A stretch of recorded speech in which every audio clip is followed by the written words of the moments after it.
arrintii duniya ku dhacday horta aadan uga xumahay inaa isdiyaariyo oo xitaa aan birtaa wax ku duubay soo qaata xitaa walaa taleefanka gacanta ku hayaa aad iyo aadaan uga xumahay duniya ilaahay horta sheekadan ay dareemayso iyo waxaan ilaahay run aguma dhigo sababtoo ah waa xanuun gabadha meesha idinkaga muuqato duniyaa lahaa tiktokarad waaye ninkeeda marmare isla soo duubaan laakiin uma badana keligeeda iska soo duubtaa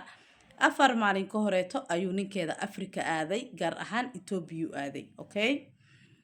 Ethiopia ha aada ma buxubay maalintii koowaad uu tagay wuu la soo hadlay wuxuu dhahay xabiibti waa nabad tagay jawigeygu degan yahay maasha Allah maalmihii ka dambeeyay ninkii mana soo hadlaayo taleefonna ma qabanayo qaracantay sheekadii TikTok ee la imaatay duniyo inkastoo hadda familkeeda ay ka baxdeen ay iska xirtay live-kii laakiin yani way qaadan weysay yani ilaa hadda wax xaqiiqa ama hayso laakiin waxa u sawirantay duniyo ninkeedii markuu Soomaali Afrika yani wuxuu tagay Ethiopia haduu tagay in isla markiiba uu aqal galaya hadda u sawiran kolay maxal lahaayay 3 bari lagu ma aqal galaayo laakiin qorshe hore u jiro haduu jiray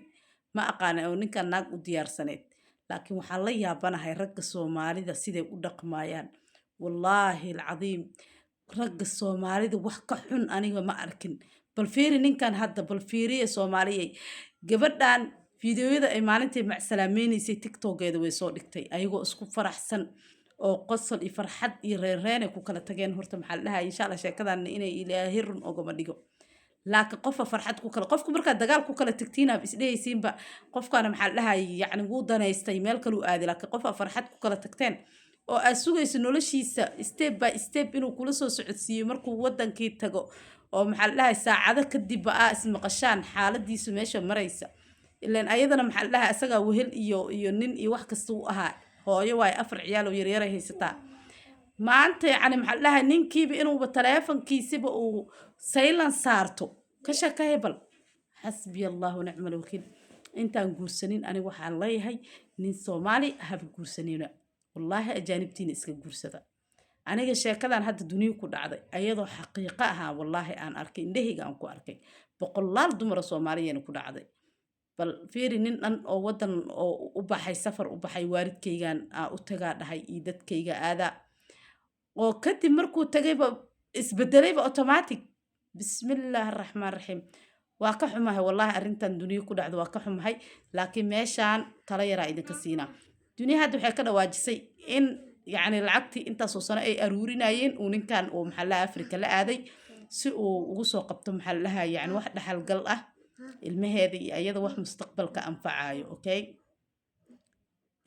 taas ka digtoonaada inaan nin lacag ku aamintaan hanti inta soosan la soo aruurinay aan nin qaad guri noo soo gad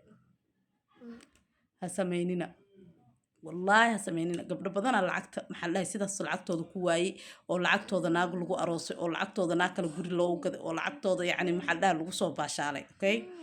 نين كان هذا رجك قبتدنا أو نين كان أرجك قبتد أو ناقل أذن أو أقولن ولا لي هكذا بحرن صراحة أفريقيا الآدة ملك الآدة سيدا عداك إسكجدا ونقليان إسكجدا ونقليان لكن نين كان يجي سلا دردراي محيطها هرتا مد حكتنا العقيا لجو آمنين بقى yaaba lacag loo dhiibin